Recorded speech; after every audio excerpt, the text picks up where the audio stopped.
On this episode of Empowered Returns, Mike and I discuss how the wrong approach to branding and marketing in a condo project can cost developers millions, but with a twist. Let's dig right in. All right. Hello, Mike. Hello, Tori. How are we doing today? Very first time on Empowered Returns, I'm just realizing. So Oh, making I my love it. rounds to all the Transforming Cities episodes and podcasts that we have in the discography here. So excited. What's new with you? Nice, love it. Welcome to the Empowered Returns side of the house, so to speak, and love looking forward to the conversation here. I am good dealing with this cold weather we have here in New England. I know you're not in as cold of a place, but maybe returning up a little bit further north soon. Oh my gosh, I can't. The South's just not for me. I I miss being an East Coaster. I consider Annapolis like East Coast. I know you're in like New Sure. England East Coast, but Annapolis just reminds me so much of like the Cape. And I'm so excited to have a lobster roll again and some crab cakes, and I can't wait to be back in Maryland. So, but I I was gonna say yeah, lobster. Can you get lobsters in Maryland? I didn't realize that. I thought that the crabs were everything there. It won't be anything like a Maine lobster, but there Yeah. are quite a few Masons locations in that area. Oh, okay. All I do. right. There we go. I think Well, good. is actually headquartered in Annapolis, which Really? I Yeah. just am now realizing that. So the more you I know. don't know. Well, in any case, it'd be nice to get back to the water, I'm sure. Oh my gosh, yeah. We need to like Kevin and I are just like so excited. I was journaling the other day. I'm like, if I don't smell ocean air soon, I'm gonna lose my marbles. So we're Hmm. excited. I don't know if like the Chesapeake Bay is the cleanest ocean water to be smelling, but it's getting better. Oh, no, it's great. Chesapeake's beautiful. Yeah, so let's dig in today. We have a condo conversation. A lot of our content in the past year has been very new development, multifamily apartments, and I'm so excited because I get to learn with the listeners today about all that goes into condo marketing and positioning and avoiding that pitfall of if it's, apartments, it also translates to condos, and that's just not the case. It's much more nuanced and there's a lot to learn. So very excited to have this conversation with. I'm excited as well. Looking forward to diving in. Great. Well, let's dive in. Question number one, I think there's a huge elephant in the room. Some developers still questioning the efficacy of how much a brand truly impacts a sellout in a condo. And based on your experience, how do you see strong brand and even marketing as a whole and the influence that it has on the success of a condo specific project? Yeah, no, it's a good question. It is something that comes up all the time because, effective and strong branding can be a solid investment or sizable investment in some cases, depending on the size and scope of the project. That said, it's really hard to believe that this sort of in 2025 where we're at now, that people have a hard time believing in the power of branding. I mean, I wrote a LinkedIn post about Liquid Death, the water company, a few months back, and it's just one of those examples of seeing the power of what a brand can do, literally solely by the power of the brand and the tribe that this brand has created around water in a can has catapulted it to sort of beverage stardom, right? And so you see multiple Super Bowl ads, and you see all this stuff, valuation extraordinary. It's hard to believe, and literally, it's the comparison is something that you open a tap and it's free, but they're getting people to pay for it, getting crazy valuation multiples far ahead of the large beverage companies like Coca-Cola and Pepsi, and so that is all driven by brand. And so that same thing can apply on a smaller, more local level, like branding within the scope of a city, a town, or neighborhood, as in something that you would do for a development project.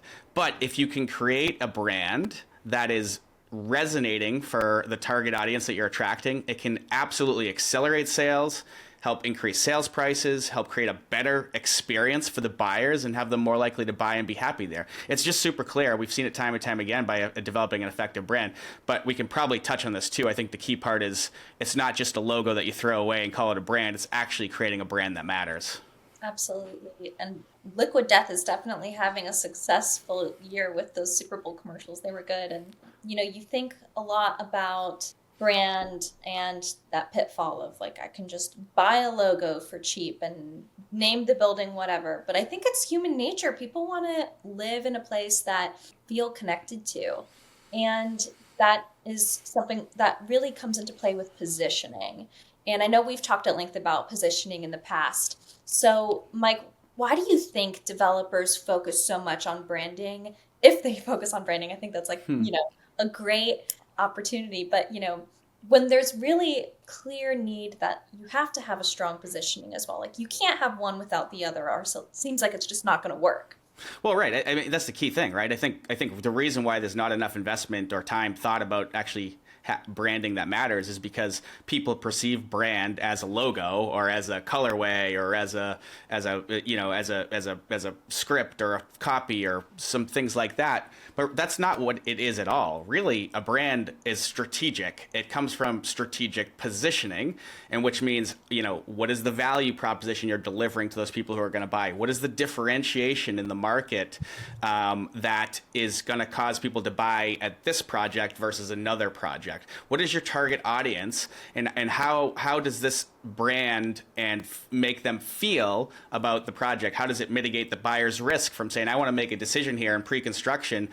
This brand resonates with me. It's sending me a quality signal such that I believe the building is going to be completed in a fashion that is commensurate with the brand. So it makes it easier for me to make a buying decision early in the process.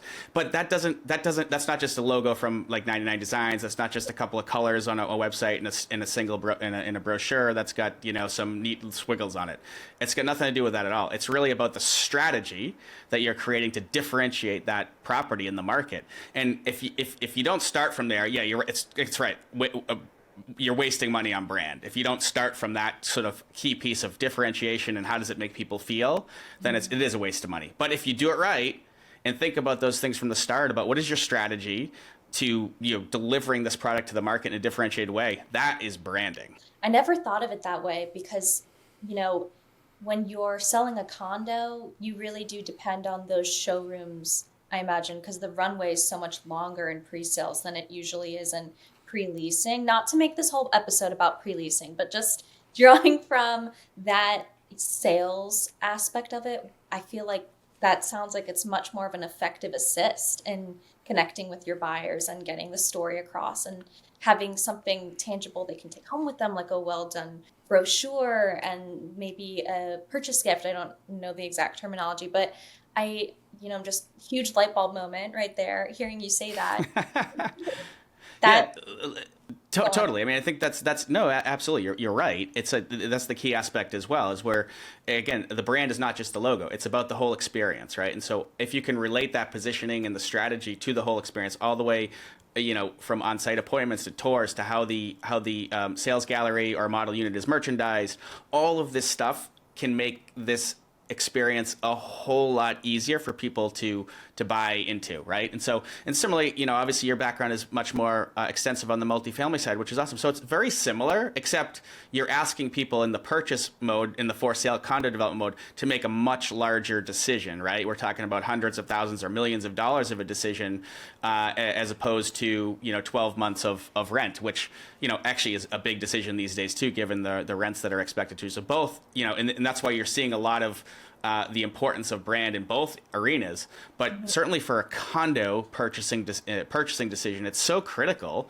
Again, because you're giving people the feeling that, okay, this is a place that I can buy. I trust what's happening here. This experience feels good. It's a quality signal on a subconscious level that helps them make that buying decision faster and really sort of gets them excited. It creates that sense of urgency. There's so many positives that can come from creating a good brand and brand experience, that it just adds a lot of value to the context. So you're basically creating, the investment in strong marketing strategy and strong branding pays for itself over 7 or 10 times in our experience from what it can do to drive sales values and drive sales absorption in a much faster way. crucial, especially me right now, just in life through being a first time home buyer. And we have been looking at some condo options in the DC area. And it's, what do you really have to walk away from a showing with if you're, not in the actual space yet and you're, in a very competitive market where you're just trying to find something that works. And, what a better way than to have something that's memorable, right? So I love that. That is great. So, with positioning being the real game changer that it is, what does it look like for a developer that just gets it right? And how do you, Mike, find that going like beyond the superficial stuff can really hit that sweet spot of like sales momentum, sellouts going great, like success signals. Yeah, look, I mean, so the earlier you can start, the better, right? So if you can, because again, the branding and positioning should relate to the entirety of the project, not just a logo on a website, but literally how the design of the project, what's the architectural style of the project, what's the amenity spaces like, what is the services being provided in the condo building or association, and Mhm. so all of these things can and should ideally tie in together so that the brand is expressed throughout the whole process, both pre and post purchase. Now, that Mhm. said, you can still build differentiated positioning even if you don't start that early. So it's not like if you don't do it, you're screwed. You can do it really at any stage. It's just more powerful the earlier you start in the process. So one of the things that we find, or that is most important really, is how is this building being differentiated? Because if you're offering the same thing that everyone else is offering, there's no differentiation, and you can only really compete on price. So Mhm. we don't want to compete on price, of course, right? We want to be delivering, maximizing the price you can get for the project. And so what you need to do in that fact is create a differentiated feeling, a differentiated experience, a differentiated product. And so all of that relates to how we're thinking about this go-to-market strategy and positioning and branding, and specifically for the target audience. So a key part of like positioning is understanding who the audience is, who's likely to buy here, how are you delivering value to them such that they're willing to pay more for that uncovered value that is created with this differentiated positioning. Absolutely. And it's not uncommon from, working with the Charlesgate side of the house for developers to approach you and say, hey, like, you know, things aren't working out. Like, we want to pursue consulting and sales with you. Like, we got to make up for lost time. So even in 2025, like we're still getting 2025 condo deals right now into the market, which I think is really powerful. And then let's move on to the next question. So, how does this all play out in the Boston market specifically from your experience? Can you walk us through a condo project that we've worked on that just went great and you're proud of? Maybe there was challenge and adversity, but you overcame it. I would just love to hear a story. Yeah, I mean, there's a lot of examples I could give you, but I'll give you one we just sold out, which was Cadence on Leo, a 79 unit project in Brighton, and everything from the sort of creation of the brand to the experience there has been really kind of was well thought out, was top notch. We were working with the developer very early in the process. We were able to establish a brand that had meaning, that was related to the building, that was related to the location of the building, that was related to the people who were going to buy there, and it just drove us the ability to sell through in a successful manner throughout the course of that project. That's just again one example. We've got any number of examples I could give you that works, but it's really about creating the positioning, the branding, building a customized sales process for the sales of the sales program as well. Understanding how the pricing is reflective of that, understanding where the demand is likely to come from, who's the target is. All the things I mentioned earlier it enables these things to come together in a sort of a holistic way that you Mhm. can drive and accelerate sales and maximize sales volume and really just beat the market pricing by a substantial amount. So we were selling product up there for the highest prices in the market on a per square foot basis, and really setting new pricing levels for that submarket. So this is how that works. If you don't do these things, if you don't sort of want to invest in branding, you don't want to invest in a sales team that can deliver an excellent sales process.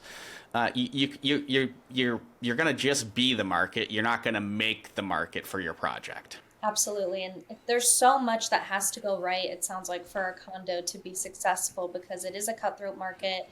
And I've heard from, what the team has shared with me that even just deciding on the market pricing is a huge challenge because if you price too low, then your, perceived value and your return opportunities sort of get dampened. And if you price way too high and there's not a lot of brand and positioning and collateral driving that traffic to your door, then you're just stuck with vacancies and interest payments each month that you're not hitting your goals. So Woo. Yeah, we could do a whole another topic on pricing strategies, and maybe we should because that is a key part of the sales process as well. And ultimately, what we're trying to do is unlock exactly to your point. The faster you can sell through, never mind not just maximizing the price, but the faster you can sell through, you're literally eliminating your interest payments. You're out of the project. You're unlocking your profit earlier. So all these things just the way that positively impacts your returns, your returns for your investors, perhaps your hurdles on your waterfall and everything else. It just allows to absolutely maximize the success of a project by just investing some more thoughtfulness and selecting the right team up front that can help you drive those outcomes. Absolutely. And it's not uncommon because I write the case studies to see that we are collecting these dollar per square foot amounts that are above market average, and the buildings are still selling quickly because we have that power packed strategy behind it. So I just think that's so impressive, and that really stuck with me. So, last question for the developers tuning in. What's one thing, if you can even narrow it down to one thing that comes to bringing a condo to market in 2025 that you find to be make or break? Oh man, that's a tricky question. One thing. Well, it's hard to say one thing, but look, I think fundamentally, and the thing I always come back to is the one thing is strategy. Ultimately, right? You need a strategy on what you're doing, and and there are different parts. It's not a one size fits all. It's not just like plug it in MLS and hopefully people show up, and not just pulling some tactics together. It's really thinking strategically. You have to think strategically in a market like this where, it's higher interest rates than people have been used to. It's one of the slowest sales volume markets in 30 years in the US and here in the Boston area as well.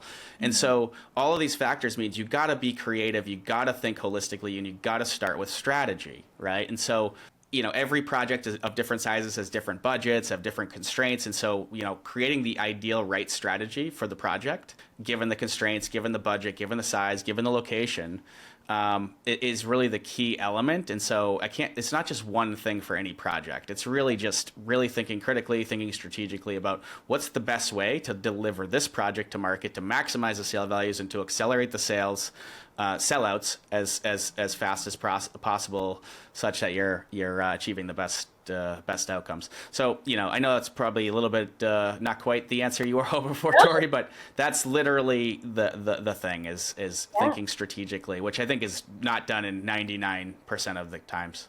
Yeah, absolutely. And hearing you say that, I'm just thinking back to like, it's like one thing for people to have a strategy that they think is going to work. The difference it makes when you have a well-informed strategy that's data backed, that's researched, that's executed. To have both really difficult. A lot of times people have strategies based on assumptions or what used to work in the past. And then if they have that, it's like, are they going to get it over the line and be able to do it all themselves? Totally. Except the only thing I would kind of disagree is I don't think anyone really has, or many people really have a thoughtful strategy. It's just like I'm going to do what I did in the past. It will, I'll hire an agent and they'll put in MLS. I'll rush it to market before it's really ready to, and it'll sell and hopefully it'll sell. And next thing you know, you got to stall halfway. You lost momentum. You have to lower prices, and it's all these challenges that come up without actually taking the time to carve out curate a strategy from the beginning, which I think is the real missing gap. And then you got to execute it, like you said, of course. But the missing piece is just this rush, get it do anything, tactics, all these tactics in search of like a prayer basically, and it just turns out the same or worse than all the other ones that are not successful. Absolutely. Well, I am so excited for all of the condo projects in the pipeline coming down the road. And it's been so great to learn from you today in this conversation and for our listeners who learned together too. So, any closing thoughts? No, I think we hit that topic for sure, Tori. But thanks, appreciate the convos. Good stuff. Awesome. Thanks, Mike. You got it.